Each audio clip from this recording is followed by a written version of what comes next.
जी अस्सलाम वालेकुम। मेरा नाम असदुल्ला अवान है और बाहू स्टेट के प्लेटफॉर्म से मैं आपको खुशामदीद कहता हूँ। आप मेरी वीडियोस को देखते रहते हैं। मैं रियल एस्टेट सेक्टर की मार्केट को कवर करके आपको अपडेट्स देता रहता हूँ और इन्वेस्टमेंट करने के तरीक़ों को समझाता रहता हूँ। एक सवाल जो मेरे से बहुत ज़्यादा पूछा जाता है कि घर बनाने के लिए हमें कौन सा फ़ेज़ चूज़ करना चाहिए और इन्वेस्टमेंट के लिए कौन सा चूज़ करना चाहिए। और सम टाइम मैं देख रहा होता हूँ कि लोग घर बनाने के लिए फ़ेज़ 9 प्रिज्म को चूज़ कर रहे होते हैं और अक्सर मैं उनको गाइड करता हूँ कि अगर आप इस नीयत से फ़ेज़ 9 प्रिज्म में प्लॉट ले रहे हैं कि आप साल बाद या 2 साल बाद घर वहाँ पे शुरू करेंगे और वहाँ पे आपने रिहाइश रखनी है, तो फिर phase 9 prism is not the best option. Phase 9 prism को आबाद होते होते मेरे नज़दीक 5 से 7 साल लगेंगे। जब आपको वहाँ पे डिफरेंट घर नज़र आ रहे होंगे, शायद कोई कमर्शियल एक्टिविटीज़ नज़र आ रही होंगी और वो थोड़ा सा हरा भरा लगेगा। अभी वो बिल्कुल एक जंगल है, वहाँ पे आप अगर घर बना भी लेते हैं, इवन दो ज़ोन 1 ज़ोन 2 इनको पोजेशंस भी मिल चुके हैं, तकरीबन ऑलमोस्ट पूरे फ़ेज़ 9 प्रिज्म को पोजेशन मिल चुका है। कुछ गिने चुने ब्लॉक्स रह गए हैं, जो मेन ब्लॉक्स हैं उनको पोजेशन मिल चुका है। लेकिन इसका मतलब ये नहीं है कि वहाँ पे आप सुबह ही घर बना के और रहना शुरू कर दें, क्योंकि वो रिहाइश के काबिल नहीं है। रिहाइश के काबिल वो फ़ेज़ होता है जहाँ पे डिफरेंट अमेनिटीज़ जो कि ज़रूरियात ज़िंदगी की चीज़ें हैं वो वहाँ पे मौजूद हों।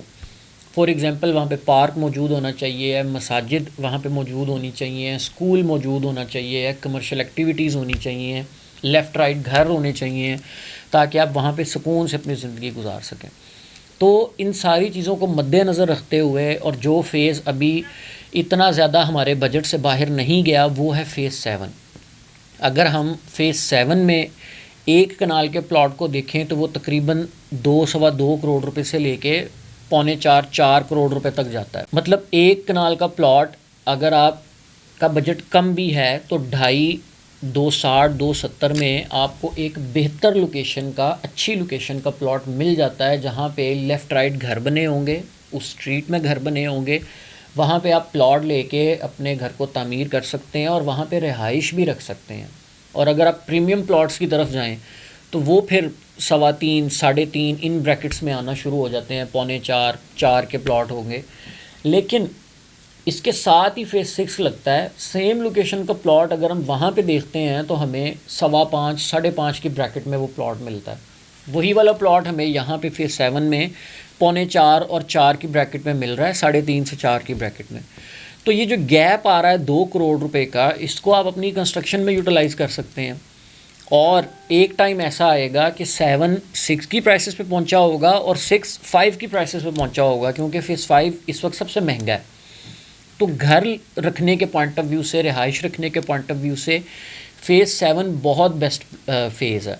अगर 10 मरले की प्लॉट की मैं बात करूं तो वो 1.5 करोड़ रुपए से लेकर 2.5 करोड़ रुपए तक फॉल करता है। और अगर 5 मरला की बात करूं तो 50-55 लाख रुपए से लेके 1.25 करोड़, 1.30 1.35 तक 5 मरले का प्लॉट आपको मिलता है।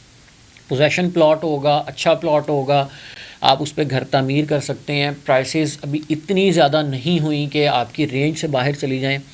सेम इन्हीं रेंज में हमें फ़ेज़ 9 प्रिज्म में प्लॉट मिलता है, लेकिन वहाँ पे आप घर नहीं बना सकते। बेशक उसको पोजेशन मिल चुका है। वो इन्वेस्टमेंट पॉइंट ऑफ व्यू से बहुत ठीक है। अगर आप प्लानिंग लंबी कर रहे हैं, 5-6 साल की कर रहे हैं, तो फिर उस पर्पज़ से फ़ेज़ 9 प्रिज्म बहुत अच्छा है। लेकिन अगर आप घर बनाने के पॉइंट ऑफ व्यू से देख रहे हैं तो फ़ेज़ 7 एक अच्छा फ़ेज़ है, उसको कंसीडर किया जा सकता है। प्राइसेस भी रीज़नेबल हैं। अगर आप 7 में कोई चीज़ बाय या सेल करना चाह रहे हो तो स्क्रीन पे आप मेरा नंबर देख रहे हैं, आप मुझे कॉन्टैक्ट कर सकते हैं। Thank you so much. अल्लाह हाफ़िज़।